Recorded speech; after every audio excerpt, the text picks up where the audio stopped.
We are on Dolby stand at Mobile World Congress. We are with Vera. She is going to explain us recent research that Dolby has made about customer preference and other maybe important things. Hi, Vera. Hi there. Thank you for having us. Thank you for having me. Yeah, I lead the industry marketing efforts in mobile for Dolby.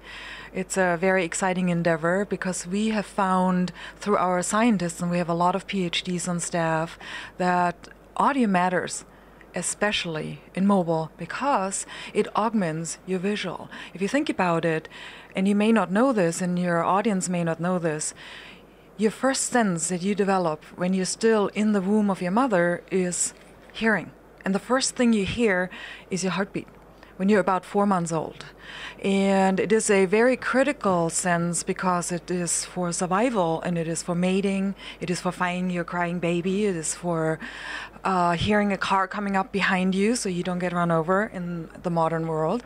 And there's a lot of research that has been done over a lot of centuries and refined over the last 50 by Dolby.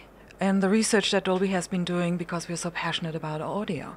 And so what we found, what our research department has found, is that especially in mobile, where you have very resource-constrained devices, and you have adaptive bandwidth, where sometimes you have better coverage and sometimes not so good, depending on where you're at, the audio can extremely augment your visual experience. And together, and they are together, they can complement each other in your brain as a perception. And when you have better audio, you perceive your experience as a better one. So there are use cases like, I know that in Europe, especially, I come from there originally, I'm from Munich, I hop on the train and in Wi-Fi, I listen to my favorite content now, and I can become completely immersed.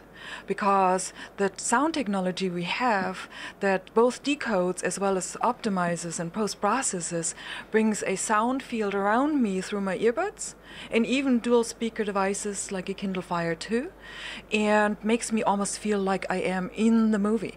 Or even better, for a live event, if I have to go pick up somebody and I'm worried about missing a Wimbledon match, and I can watch a live broadcast while I'm in the train or while I'm sitting next to my friend in a car, I can feel like I'm there, because now there's multi-channel detection, multi-channel recording that's then broadcasted.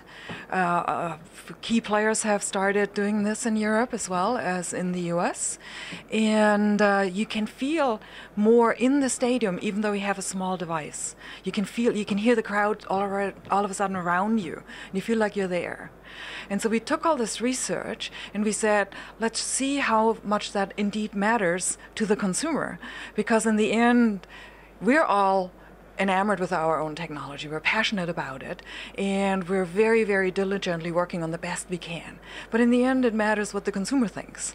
So we went ahead and did a lot of research, secondary research, then primary research focus groups, and then some very sophisticated conjoint analysis. And we picked some key countries. We looked at Germany, France, the US, Korea, and China to measure the purchase behavior in a close to reality decision-making process in a retail environment. And we found, and we did a statistically valid sample size of 5,000 consumers total that responded. It's a very sophisticated model done by a third-party vendor, so I don't get to look at the interaction. I look at the model, but I don't get to say who they interview and who they participate or have as participants, because it needs to be independent so that everybody can trust it.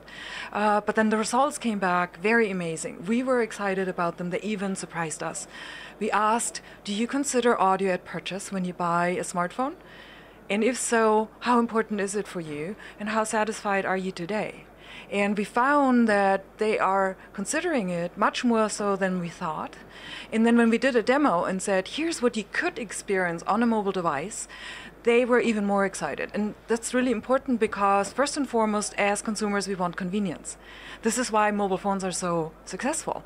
When I go out, I don't want to carry a big laptop all the time, especially in the evening. I always have my phone with me. I'm sure you do too. And we now can show the consumer you don't have to compromise convenience with experience. And you can be in your Wimbledon game while you're on your way to pick up your son. And that has a very powerful impact. And then we said, okay, you do consider it, you think it is very important. How much would you pay for it? And or which device trade-off would you make in a retail store? And those results are very powerful as well. Because the consumer says, when equal, I will always go for a device with high quality sound. Always, no question. And then there's, of course, margins. And that differs from country to country. It depends a little bit on the demographic that is a smartphone owner or a tablet owner. But they're all in the very high percentiles. So we're very excited about it because we're data-driven, we're market-driven, and we want to combine our passion about sound with what the consumer really wants.